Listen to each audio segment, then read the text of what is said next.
부활하신 주님께서 여러분들의 삶 속에 친히 임재하셔서 주신 크신 은혜로 붙잡으시고 승리케 주실 줄로 믿습니다. 또 오늘은 답동교회 창립 42주년 되는 그런 날인데 1981년도 4월 6일 날 지금까지 그때부터 주님께서 동행하여 주셔서 개척 당시부터 지금까지 하나님의 도우심으로 여러분들의 헌신과 기도로 오늘에 이르게 되었습니다. 물론 시간이 많이 지나는 동안에 같이 기공예배에 참석했던 분들이 한 분 한 분 이렇게 하나님 나라로 가시고 지금은 소수만 남아 있어서 김종래 장로님 내, 홍종매 권사님 내에 박윤옥 장로님, 그리고 그때 당시 고영분 처녀 25살, 그리고 교회학교 어린이 유년부 박헌호 어린이, 여기 저희 내여고 이제 그렇게 남았습니다. 자꾸 지난 얘기는 왜 하느냐 그러는데 사실 우리는 항상 과거를 통해서 오늘을 살아가는 거예요. 과거를 부인하고 내일로 갈 수가 없는 것이죠. 특별히 이렇게 개척 당시부터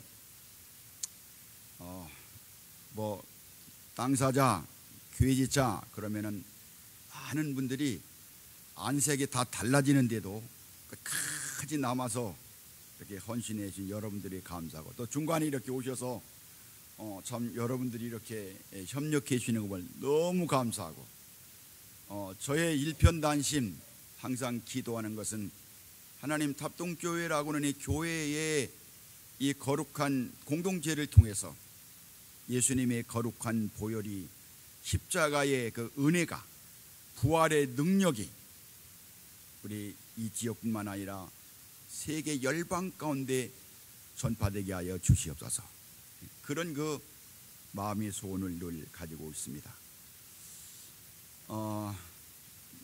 어떤 분들은 자꾸 이렇게 옛날 얘기한다고 그렇게 말하는데, 제가 33살 때에 우리 윤혜진 30살 때에 이팔 청춘 바쳤으니까 늘 기억이 남는 거예요. 기억에 남고, 또 과거를 통해서 앞으로 나아가기 때문에 그런 것이 중요하다는 생각을 늘 합니다. 어제도 어떤 그 아들이 제게 전화를 해서, 목사님, 우리 어머니가 90이 됐는데 가정에서만 어머니를 알았지 우리 가족들은 어머니가 어떻게 교회 생활을 하는지 알지 못합니다. 그러니까 와서 어머니가 어떤 신앙의 분이었는지 얘기를 해달라고 그러더라고요. 그래서 그 담임 목사님 해야 될 거 아니야. 아니 그건 아니고 어머니가 어떤 분인지 목사님이 40년 동안 이렇게 지어봤으니까 얘기해달라고 해서 가족들이 쭉 모인 앞에서 그 어머니 얘기, 여기서 신앙생활 하던 얘기, 다른데 이사 가다가 또 돌아온 얘기, 그런 얘기를 쭉 해가면서 이렇게 은혜를 나눴습니다마는, 오늘 제가 부활주의를 맞이하고 창립주의를 맞이해가면서 마음속에 기억이 되는 것은 우리 답동교회 오늘을 살아가는 성도들이 꼭 붙잡고 나가야 될 그것. 창립 42주년이 됐는데 역사를 말하는 것은 항상 제가 말씀드리는 것처럼 지난 과거를 기억해가면서 새로운 방향으로 세워 나가기 위함인 것입니다. 그래서 옛날에 어떤 사람들은, 현명한 사람들은 많이 일을 할 때에 어떻게 일을 분배했느냐면은 옛날 7, 현재 셋, 그래서 고체 현삼제라고는 그런 이야기가 있어요. 답동교회에 지나온 모든 이야기는 여러분들이 답동교회 40년 이야기, 은혜의 여정을 보시면은 40년 동안 어떻게 우리 답동교회가 걸어왔는지에 대한 이야기와, 그리고 담임 목사님인 김석기 목사님이 앞으로 답동교회를 어떻게 이끌어 날 것이 나오는 그 이야기가 은혜의 여정 가운데 다 이렇게 기록이 되어 있습니다. 그러니까 내가 보니까 도로다니 보니까 은혜의 여정이 이 구석 저 구석에 있는데, 오늘 창립주의를 맞이해서 여러분들이 다 이렇게 보고, 아, 답동교회 이렇게 지나왔구나. 그리고 담임 목사님이 어떻게 탑동교회를 이끌어 가겠구나 하는 그런 기록을 봐가면서 함께 나가는 것은 무엇보다도 중요하다고 생각합니다. 부활하신 예수님의 그 모든 기대는 교회에 있어요. 예수님은요, 십자가에 달려 돌아가시고 부활 승천하시면서 예수님이 하시던 모든, 그리고 하고 싶었던 그런 일을 교회에 맡기셨어요.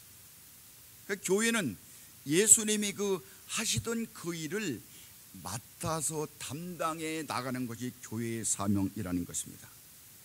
여러분, 예수님의 기대는 이 땅 교회에 있어요.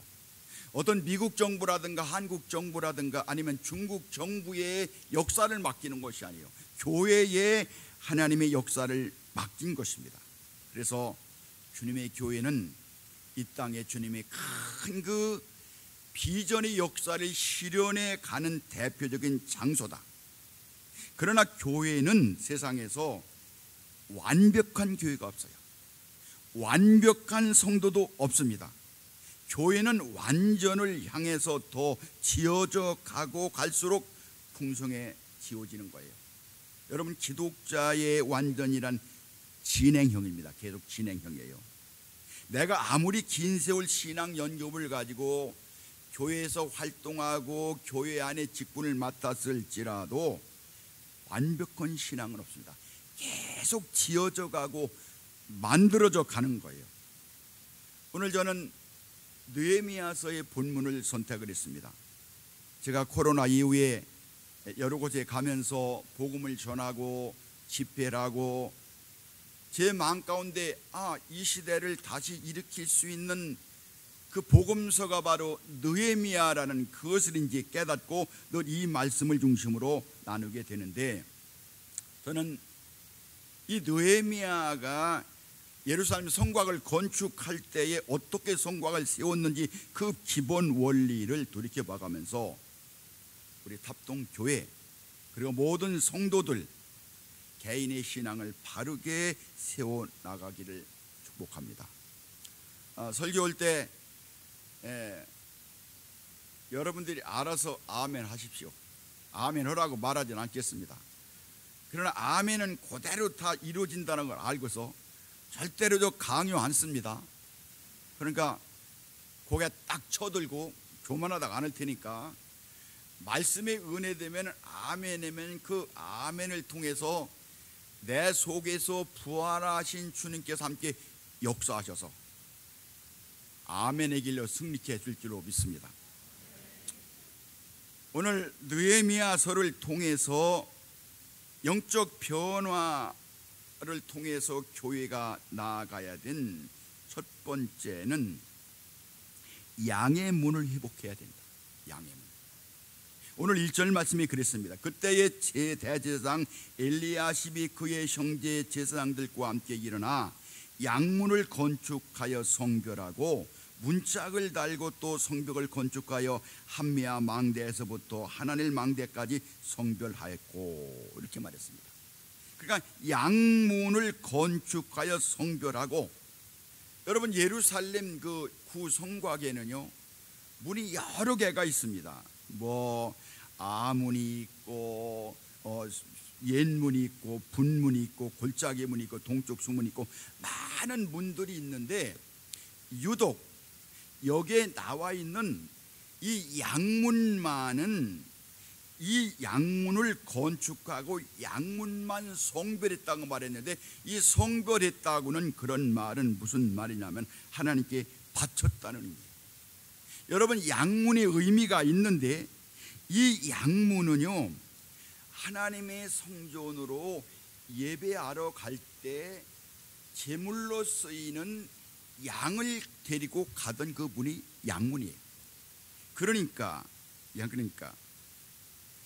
이 느헤미야가 이스라엘 민족을 생각하면서 포로의 고난 가운데서 기억되는 것은 뭐냐면, 하나님, 우리 민족이 하나님의 선택받은 민족이 왜, 무엇 때문에 이방 나라의 포로 가운데 고난을 받는 것입니까? 심각하게 영적으로 생각해 보니까 양문이 무너진 거예요. 하나님 앞에 예배가 무너진 거예요. 하나님 앞에 드린 제사가 무너진 것입니다. 그래서 예루살렘 성곽을 포로 70년 만에 돌아와서 건축해가면서 맨 먼저 양문을 세워서 그 양문을 하나님 앞에 성별해가면서 느헤미야의 마음속에는 하나님, 이제부터 우리 민족이 하나님 앞에 바른 제사 드리겠습니다. 바른 제사. 이스라엘의 제사가 없었던 것이 아닙니다. 계속 제사 드렸어요. 아주 하나님이 몰 때에도 제사를 징글징글하게 많이 드렸어요. 그냥 뭐 월삭 드리죠, 주간마다 안식일 드리죠, 막 불태워 드리고 많이 드렸는데도 불구하고 하나님은 너희들 예배 다 잘못됐어 이 사람들아. 그래가면서 이사야 1장 11절 13절에 그렇게 말했습니다. 우리 같이 따라서 읽겠습니다. 여호와께서 말씀하시되 너희의 무수한 재물이 내게 무엇이 유익하뇨? 나는 수장의 번제와 살찐 짐승의 기름에 배불렀고 나는 수송아지나 어린 양이나 수렴소 피를 기뻐하지 않았노라. 너희가 내 앞에 보이려 오니 이것이 누가 너희에게 요구하였느냐? 내 마당만 밟은 뿐이라 헛된 재물을 다시 가져오지 말라. 분향은 내가 가증히 여기는 바여 월삭과 안식일과 대회로 모이는 것도 그러하니 성회와 아울러 악을 행하는 것을 내가 견디지 못하겠노라. 이스라엘이 계속해서 안식일마다 중간중간에 예배를 드렸는데 하나님께서는 그만 드려. 아주 징그럽다 징그러워.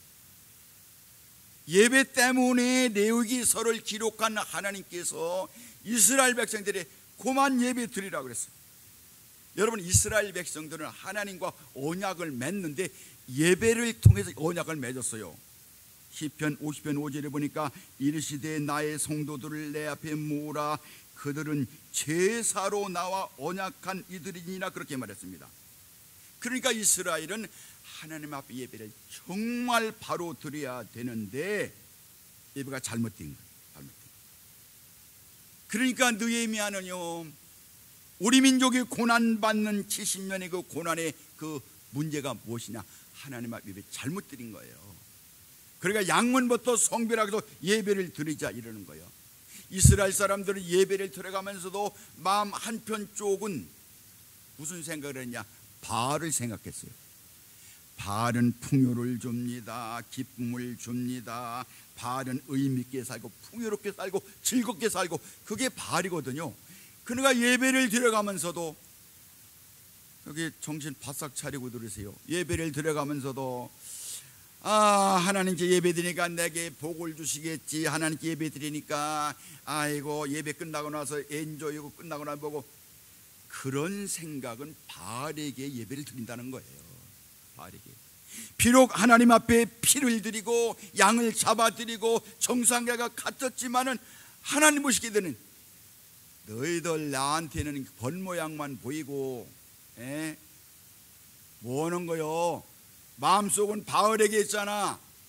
똑바로 봐. 여기 봐. 딴 쳐다보지 마. 하나님 그러시는 거예요.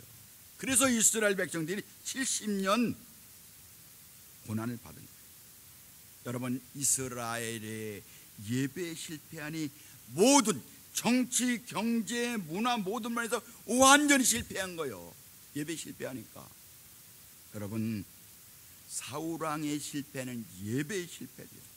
예배는 하나님을 영원하게 해야 되는데 사울왕이 뭐라고 했습니까? 사무엘이 나타나서 아니 왜 제사장 해야 될 일을 왕이 하는 겁니까? 그러니까 백성들이 자꾸 그거 좋은 거 만에 뒀다가 나중에 예배드리자고 그러잖아요. 그러니까 사울은 하나님 앞에 온전히 영광 돌려야 되는 게 예배를 사람들에게 만족을 주면서 예배를 드리려고 그러니까 예배에 실패한 거예요. 성도 여러분, 마귀는 우리를 직접 공격하지 않습니다. 우리 자녀 공격하지도 않아요. 예배를 통해서 주시는 부활하신 예수님의 생명을 차단하는 거예요. 은혜 받지 못하게 하는 거예요. 은혜 공급을 통해서 마귀를 이길 수가 있는데, 마귀는 자꾸 예배에 들어가면서도 원로 목사는 설교가 길다지, 오늘 보니까 여기에 세례식도 있는데 오늘 뭐 12시에 끝나기는 글렀구만. 아니 왜 그러는 거야? 그건 바알에게 예배 드리는 거예요. 여러분, 예배를 통해서 우리 영혼 속에 하나님 은혜를 충만히 채워줘야 돼요. 그 충만한 성령의 은혜가 내가 세상에 나가서 그리스도인으로서 부활의 증언자로 삶을 살아갈 수가 있는 거예요. 마귀는 양문을 부수는 거예요. 양문이 무너지면 다 무너지는 거예요. 저는 아주 오래전 1994년도에 있었던 그 한 사건을 기억하는데, 제가 어떤 목사님의 그 설교 간증을 통해서 이 얘기를 다시 봤어요. 그때 박한상이라고는 청년이 말이에요, 자기 어머니 아버지 죽이고도 집에다 불을 질렀어요. 이게 사형당했어요. 그런데 이 박한상이라는 그런 청년이 신앙생활 너무 잘했어요. 고등학교 2학년 때 학생회 그 회장을 했어요.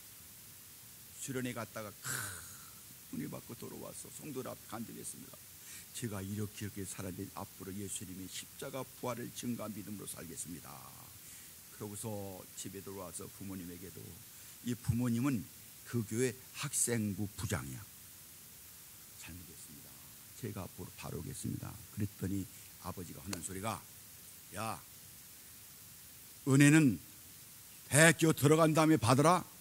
은혜는 언제 받는다고요? 대학교 들어간 다음에 은혜 받는 거야. 예, 공부해야 되지. 그러고서 공부시키는 거야. 안 들으는 거야. 같이 가서 수련회 참석, 같이 기도 그러시면 돼요. 야, 혁대를 빼서 해가면서 이 자식이 말을 안 듣고, 너 인마 대학교를 들어가야지. 예? 지금 은혜 받는 게 문제가 아니야. 대학교 들어가야 되는 거야. 그러고서 여기 전전하는데 얘가 은혜 받은 애가 은혜 생활하지 못하니까 막 갈등 느끼는 거야. 돈은 많으니까 한 과목에 100만 원짜리 과외 시켰어요. 안 들어먹는 거예요. 미국으로 보냈어. LA 갔어요. LA 가서 공부가 됩니까? 받은 은혜가 충만한데 그 은혜대로 살지 못하니까 갈등 느껴서 라스베가스 가서 카지노하고 마약하고 이렇게 하다 보니까 빚지게 생겼어. 아버지가 들어오라겠어요. 자식이, 너 인마 대학교 가서 은혜 받아야지. 혁기를 해서 애들을 갈기는데, 아니 혁기 빼서 애들 빼서 공부할 거라면은 피역 가지고는 그 애들 공부 얼마나 잘하겠어요. 그래서 다시 가라겠어요.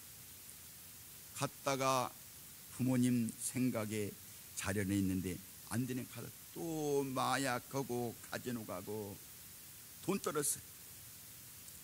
우리 집 그 근고는 알거든요. 원래 한국에 들어와서 자기 혼자 오르니까 친구와 같이 자기 집에 가서 돈을 훔치다가 부모님들이 잠에서 깬 거야.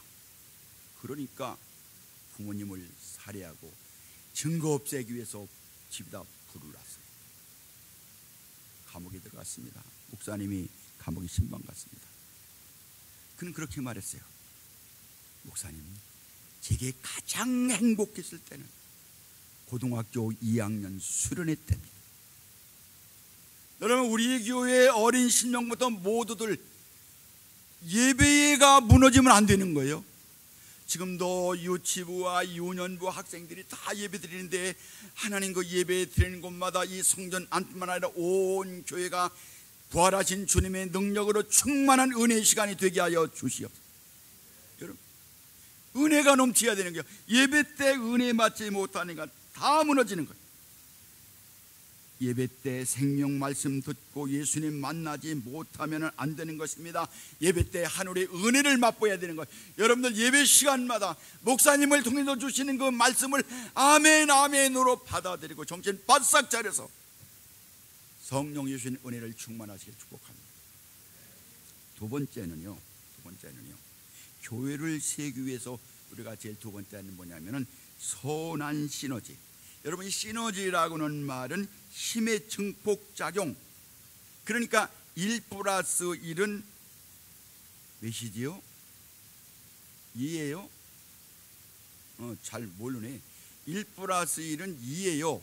그런데 이 시너지라고 하는 것은 뭐냐면은 1 플러스 1은 3, 4의 효과가 난다는 거예요. 그러니까 이 나무 기둥 한 개가 받쳐주는 그 힘은 275kg인데 두 개가 받치면 얼마죠? 550kg. 그런데 나무 기둥 두 개가 받치는 힘이 산술적으로는 500kg지만은 두 개가 오면은 2213kg가 된다는 게 시너지예요. 시너지. 여러분, 요즘에 우리가 이렇게 먹고 살아가는데 시너지가 많이 있습니다. 여러분 잘 아는 시래기 있잖아요. 시래기는 좋은 겁니다. 근데 그 시래기에다가 된장을 합하면은 황산화 운동이 일어나서 본래보다 300배 효과가 있는 거예요. 시래기 금년부터 많이 하세요. 그뿐입니까? 여러분, 요즘에 그 커피하고 빵집이 이렇게 있잖아요. 원래는 빵집은 배가 고파서 있는 게 빵집 아니에요. 커피는 한 잔 먹어가면서 쉬는 게 커피집 아니에요. 근데 요즘에 같이 해. 들어가서 커피를 먹다 보면은 옆에 있는 빵을 보게 되고 빵을 먹다 보면 커피를 먹게 되고, 그래서 대박 치는 거예요. 시너지는 여러분 그런 거예요. 그런 거예요. 여러분, 교회는 공동체입니다. 교회는 공동체인데 나홀로가 아니라 함께 생활하기 때문에 선한 시너지가 필요한 거예요. 여러분, 오늘 성경 본문에 목사님 뭐 성교학 짓는데 누가 뭐 짓고 뭐 그런 것만 골치 아프게 얘기한대요. 그러지 마세요. 오늘 본문에 보면은 75명의 이름들이 나와 있는 여러 직분이 나옵니다. 제사장들, 누님 사람들, 지방 다스리는 사람들, 관리 리더들, 노예들, 이방인들이 다 함께 협력해서 52일 만에 성곽을 건축하는 거예요. 저는 52일 만에 성곽 건축한 것에 대해서 그렇게 빨려나 그랬는데, 제가 이걸 봐가면서 여러분, 그런데 이 많은 사람들이 모였는데 성곽을 건축하는 선한 시너지.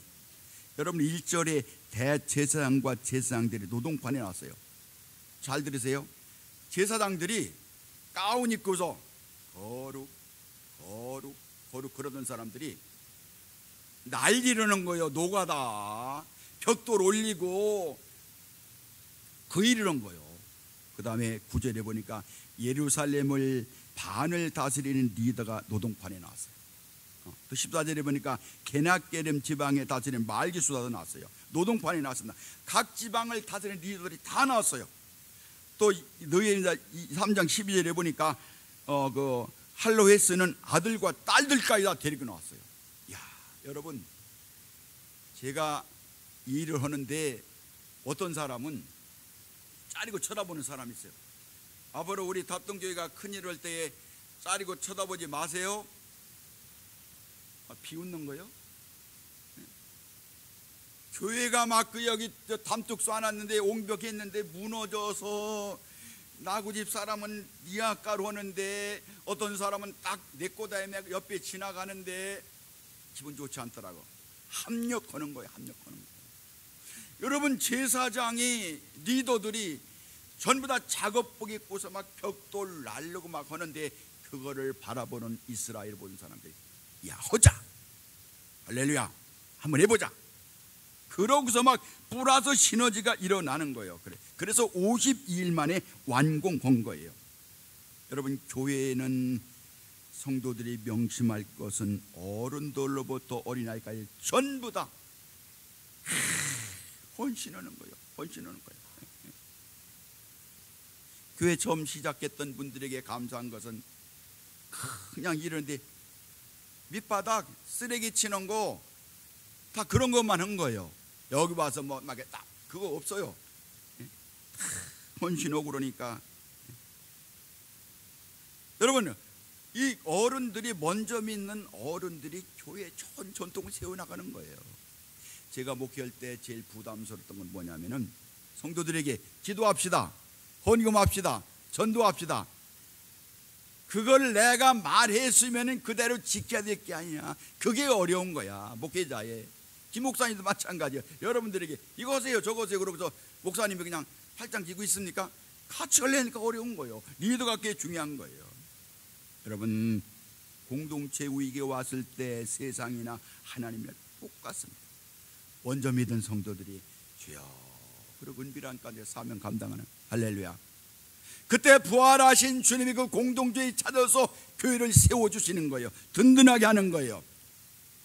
영국 최고의 명문 고등학교는 이튼 스쿨입니다.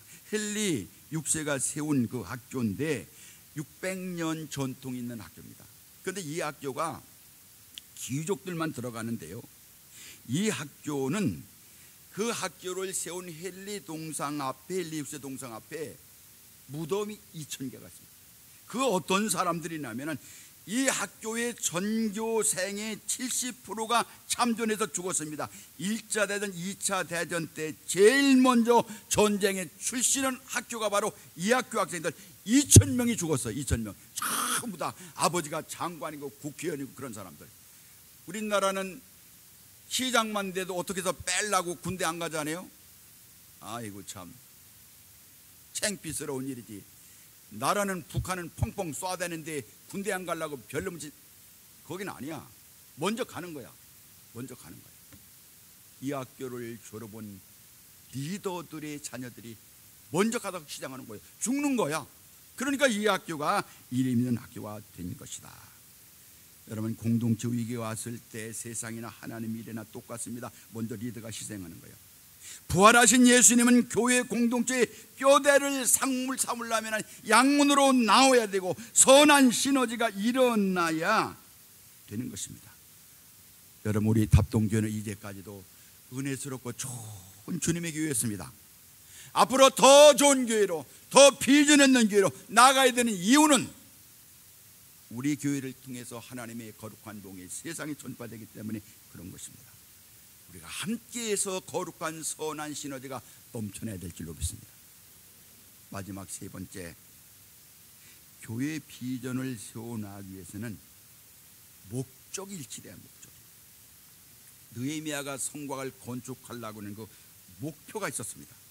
바빌론 포로에서 하나님의 도성인 예루살렘에 폐허화된 성벽을 재건하고 언약의 백성이나 하나님의 백성들이 여기서 거룩한 예배를 드려야 된다는 그런 거예요. 그래서 이 느헤미야가 1장부터 13장까지 있는데 느헤미야서 6장까지 성곽이 완성된 다음에 나머지 13장까지는 전부 다 예배 드리는 얘기.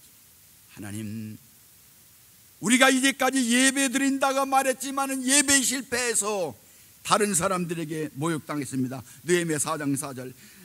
우리 하나님이여 들으시옵소서. 우리가 업신여긴당합니다. 우리가 노략거리가 됩니다. 느헤미야는 더 이상 하나님의 성전에서 예배드리다가 실패한 수치를 더 이상 범할 수가 없는 거예요. 그래서 온 백성들에게 우리 성곽 세우자, 그 성곽을 통해서 교회를 세우자, 하나님의 성전을 세우자, 이렇게 말했던 거예요. 여러분, 그 얘기 가운데 택기하고 거북이 얘기 알잖아요? 택기는 당진선 택기라고 그러고 교과서는 토끼라고 그러고. 그런데 여러분, 그 택기하고 거북이가 목표를 향해서 가지 않습니까? 가는데 거북이는 일편단심 민들려 목표만 보고 가는 거야. 근데 이 택기는 가다가 거북이를 보는 거야. 요 정도로 가면은 내가 한심 자고 가도 되겠지, 두심 자고 가도 되겠지. 그러고서 옆에 있는 사람을 쳐다보는 거예요. 그러니까 택기가 졌잖아요. 거북이는 목표만 보고 나가. 목표만 보고. 여러분, 정확한 목표를 바라보는 사람은 사람을 상대하지 않습니다. 오늘 성경 본문에 성벽을 세운 사람 75명 이래 나오는데, 오늘 5절에 드구와 평민들은, 평민들, 귀족은 참석하지 않고 평민들이 하나님의 뜻을 모아서 성곽을 건축합니다. 드구와 평민들은 아니 어책에서 우리 동네 이 귀족들은 하나도 안 온디야 그러지 않았어요. 3절에 보니까 여리고 사람들이나, 여리고 사람, 여리고는요 예루살렘에서 36km 떨어진 곳이에요. 그런데 100리쯤 되는 데서 와서 성곽을 건축하는데 어떤 사람들은요 자기 집 앞에 서는 거예요. 그러니까 100리 떨어진 데서 와서 성곽 건축하는 사람들하고 자기 집 앞에 있는 사람들하고 누가 편하냐고 물어보니, 그런 것까지 물어보느냐고 여러분 기분 나쁘겠죠. 여리고 사람들이 뭐 하는 거야 도대체, 우리는 100리부터 와서 오는데 너희들은 뭐 하는 거야 이 사람들아. 한 소리도 안 했어, 한 소리도. 13절에 보니까 하늘과 산과 주민들은 골짜기를 맡았다고. 평평한 곳보다 골짜기가 어려운 겁니다. 원망하지 않았어요. 14절에 보니까 베냐게렙 사람들 레갑의 아들 말기수하는 분문을 세웠어요. 분문은 뭐냐면 똥문이야. 여러분 똥문 지나갈 때는 무슨 냄새 날까요? 똥냄새 나는 거예요. 아 이거 뭐야, 우리는 계속 똥내만 맡아가면서 오는 거야. 여러분 한 사람도 하나님의 영광을 위해서 우리가 수치를 당하지 않기 위해서 성벽을 건축한다고 분명한 목표를 바라보고 나가니까 너희들 우리가 똥문하든 골짜기하든 상관할 거 없어, 앞에 있는 사람 하든 않든 귀족들 상관할 거 없어, 자기 일만 계속하는 거예요. 여러분 사람들을 상대하지 않고 일하면서 너는 왜 그러냐고 하지 않고 하나님만 바라봤어요. 사도행전 5장 41절에 보니까 사도들이 그렇게 말해, 사도들은 그 이름을 위하여 능욕받는 일에 합당한 자로 여기심을 기뻐하면서 공의 앞에 가니까 하나님 제가 예수 믿느라고 완전히 고난받고 실패하고 어려움 가운데 이거 축복입니다 그랬다는 거예요. 여러분 누구든지 자기 일에 대해서 말할 수가 있습니다. 그냥 그러지 마세요. 입을 막고 시선이 목적되는 부활하신 주님을 바라보고 나아갈 때에 공동체의 뼈대가 든든하게 서는 것입니다. 여러분 가인 공동체가 망한 이유가 무엇입니까? 아벨은 하나님 앞에 그저 하나님만 보고 예배를 드렸어요. 그런데 가인은 예배 드릴 때에 아벨이 자식이 어떻게 예배 드리는 거야 항상 쳐다봤어요. 여러분 우리의 목표는 부활하신 예수 그리스도십니다. 교회가 예수 그리스도의 부활을 보고 나가는 거예요. 여러분 그분이 기대하시는 그 삶을 살아갈 때에 우리는 흔들리지 않고 예수 이름으로 하나가 되는 줄로 믿습니다. 초대교회 공동체는 사도행전 5장 42절에 그랬습니다. 그들이 날마다 성전에 있든지 집에 있든지 예수는 그리스도라 가르치기와 전도하기를 그치지 아니하니라. 고난이 왔지만은 목표를 향해서 나갔던 거예요. 그래서 온 성도들이 하나가 되어서 부활하신 예수님을 찬양했고요, 성도들이 하나가 되어서 복음 전공했고요, 그리고 그 모든 형제들이 다른 걸 생각하지 않고 예수 이름으로 다 모여서 하나님의 거룩한 사역을 이뤄나가게 된 줄로 믿습니다. 오늘 답동교회 성도 여러분, 혼란한 세대 가운데서도 부활하신 예수 그리스도의 영광을 바라보고 그분을 바라보고 내 신앙 세우고 우리 교회에 세워나가는 여러분들이 되시길 주님의 이름으로 축복합니다. 기도하시겠습니다.